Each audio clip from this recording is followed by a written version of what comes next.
Hey guys, what's going on? My name is Adam and thanks for tuning in. Today we're going to be talking about a stock that has received a lot of hype over the past few months. It's another electric vehicle manufacturer and it is called Workhorse. All right, so we're going to get right into it. And one thing that I think is really cool, I'll just make this a little smaller, and maybe I'll put this up there so we'll see how it goes, is when you search for terms on Google Trends and you search of Workhorse, you can see that over time, and especially recently, from like June to right now, the amount of searches on Workhorse has increased tremendously from like 9 all the way to 100 and then back down. I think this is relative, so it shows you like a relative increase in interest over time, and this is like again exponential growth here. So as you can see, a lot of interest has piled into this stock, and we're going to talk about why that is. And okay, so right off the bat, Workhorse is an electric vehicle company that focuses on last mile deliveries. And basically, what that means is, so let's say you want a delivery from your postal mail or whatever to come to your doorstep.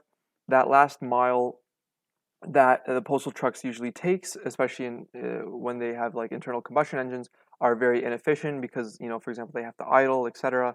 And so they're working on an electric vehicle truck that makes deliveries far easier and more efficient over that last mile.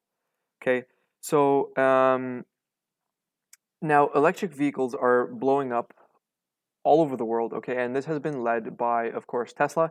And just some key stats here. So electric car development has been growing rapidly over the past 10 years, with a global stock of electric passenger cars passing 5 million in 2018, an increase of 63% from the previous year. And we'll see a chart that shows this. So around 45% of EVs, electric vehicles on the road in 2018 were in China, compared to 39% in 2017. And they talk about like the distribution across different countries. So here we see across time, again, exponential growth of electric vehicles on the road, right? And this breaks it down by country, but again, we're not going to look into that too much. And again, this is just going to be projected to grow. And another article has been showing that electric models to dominate car sales by 2040, and wiping out however many barrels a day of oil of demand, right? So they state that in a world where sales of conventional passenger cars, so they're talking about internal combustion engines, has already peaked, a development that will have widespread implications for example, like the demise of oil. Electric vehicles are set out to make up more than half of global passenger car sales by 2040, okay, and completely dominate the bus market according to research. So again, there's a huge potential for companies like Workhorse and Tesla, and NIO, for example, a Chinese manufacturer, to jump into this market, and there's a lot of potential. But again, I think that there's going to be one or two key players that are going to be successful at this, and the other ones are going to be very small cap, or they're going to go bankrupt, right? So again, when we're talking about this stock has when they reached some not lows, but when they were about $1.59 US, after sort of the pandemic incurred lockdowns across the world, this company has had a meteoric rise. So you can see over 1,200% increase in their share price, right, all the way to 20 USD, and then since then back down by around 27%, but still a huge increase of around 854% since their March times. Now, this is a company that's been in, for example, ARK's Invest portfolio. If you don't know who ARK Invest is this company that invests. It's an ETF that invests in companies that are disturbing the common marketplace. So pharmaceuticals, they are invested heavily in Tesla, and they're the main, bullish contender that Tesla's going to rise to like 7,000 by 2024, etc. So ARK Invest has recently been buying shares, and this has attracted a lot of retail investors. And what I mean by that is just like people that go in on the hype, because this is like the next big thing, etc. And potentially lose a lot of money after the people who made big gains when they invested at around like $3 or $4 sell out. Right.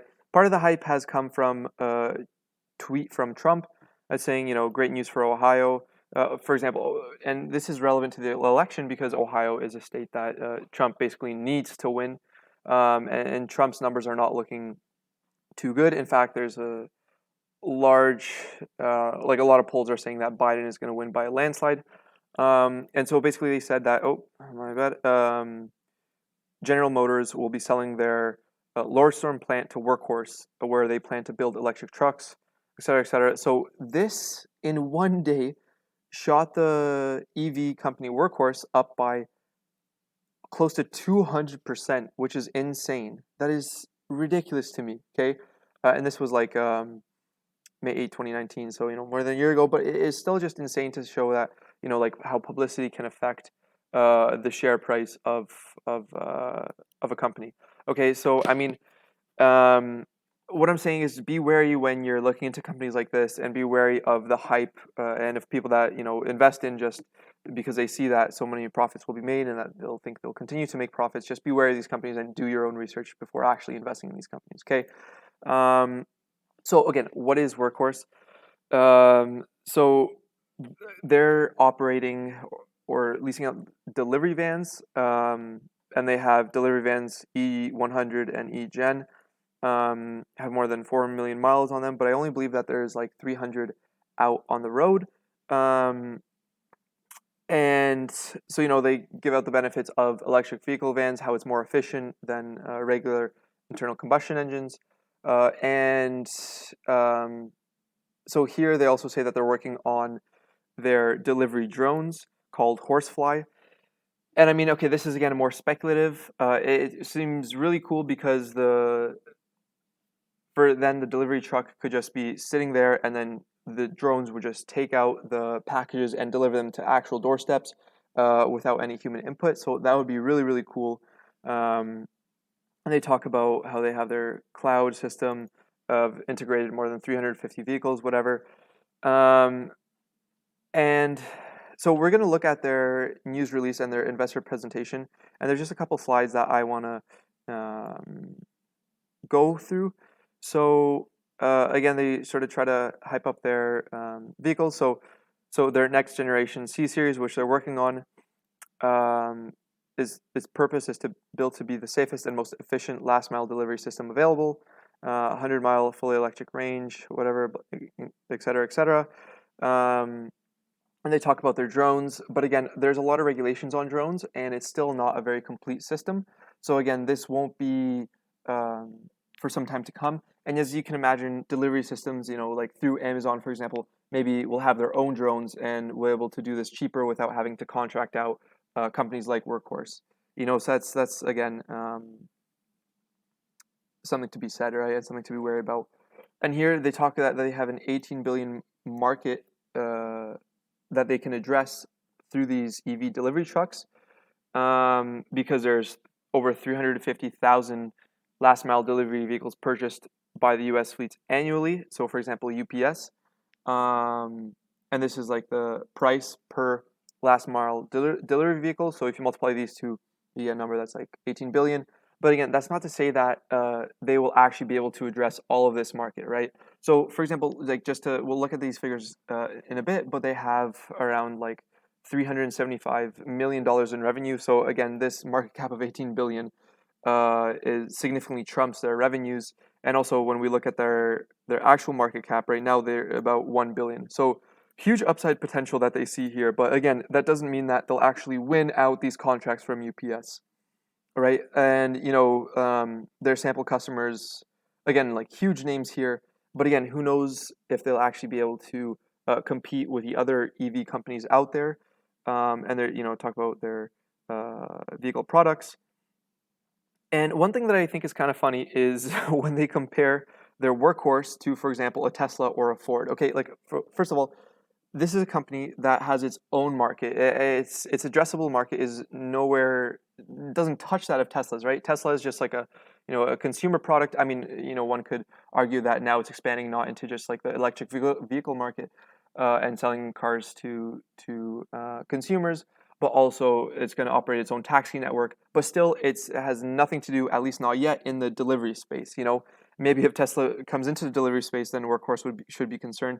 But I think again, it's kind of foolish of them to compare Workhorse to companies like Tesla or Ford. So again, a lot of hype and a lot of people may look at this as like, oh wow, like Workhorse is now competing with Tesla, but that could not be further from the truth, right? Tesla has its own market and sort of addresses it to those people, whereas Workhorse has again its own addressable market, and that's delivery pickup systems. Okay, um, so and then it's talking about their company in Ohio where they make and manufacture their vehicles. Um, and they talk about their contracts and the USPS contract opportunity. But again, obviously there are competitors in the field, and I believe these are just some names when you search up like workhorse competitors. And for example, Auro Robotics is again another EV company for last mile public transportation and for in-campus travel. So again, you just have to be a little bit, like when they say that they have contracts and they have a history of working with UPS, which they do, um, you have to be very prudent in terms of looking at all the other players. And I believe there are more players that are looking at contracts with USPS or UPS. And so again, like I think this model is just hinging on that. Yes, they're going to get their contract with these postal delivery systems, but again, that's not necessarily the case. And again, very much speculation, right? And if we look at the numbers, so right now they're down by 5% today. Um, and we look at their earnings. So they have been losing 41 million 2017, similar amount in 2018 and 2019. Last year they lost 37.16 million as we can see here. So this company is losing money. And one thing that also has increased the price of the stock is that Workhorse has recently been able to enter into a financing agreement for $70 million senior secured convertible notes with a single institutional investor. And so the proceeds will be used for the current operating working capital and other general corporate purposes, right? So, I mean, this is the same thing with Tesla. In order to start out an EV company, you have to secure a lot of funding.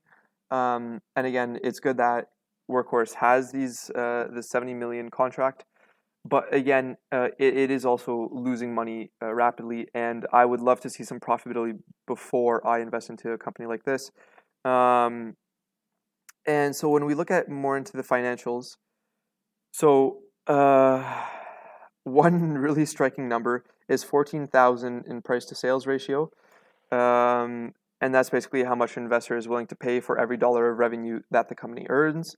So that's a huge number, and generally the higher the number, the more overvalued the stock is. The company, of course, is not profitable, so it doesn't have a PE ratio. And one thing also that I like to look at is people who short the stock. So prior to May 28, 2020, there were only 10 million shares short.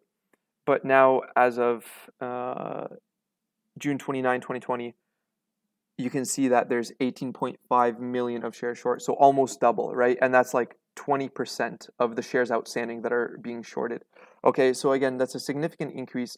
That also, has to tell you something. And generally, people who short shares of companies like Workhorse, they tend to do more research and they know what they're doing because there's more significant downside potential in terms of shorting shares than there is of buying shares, right? Because just the way that the shorting works, because then you eventually have to buy shares back when you short the shares.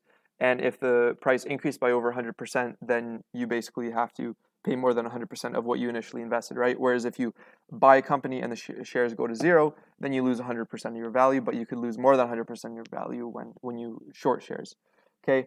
So again, just based off of the earnings, as we've seen here, they have not been turning out a profit. In fact, they've been earning tons of money against a revenue of only $376,000.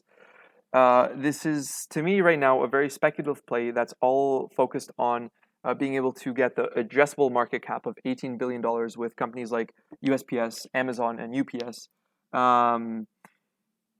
And I think the PE and price to sales ratio are just insane. And sure, they secured some funding from institutional investors and investors like Kathy Wood of ARK Invest are investing in it. I still don't think that it is it's a good buy for me, at least not yet. And I mean, again, we look at the stock price, and it just seems like it's just being flooded with retail investors. And right now, it's just the stock for me to watch. But anyways, I'd love to know your opinion on this. Let me know what you think. And if you like this video, please like and subscribe. And I hope you have a fantastic day.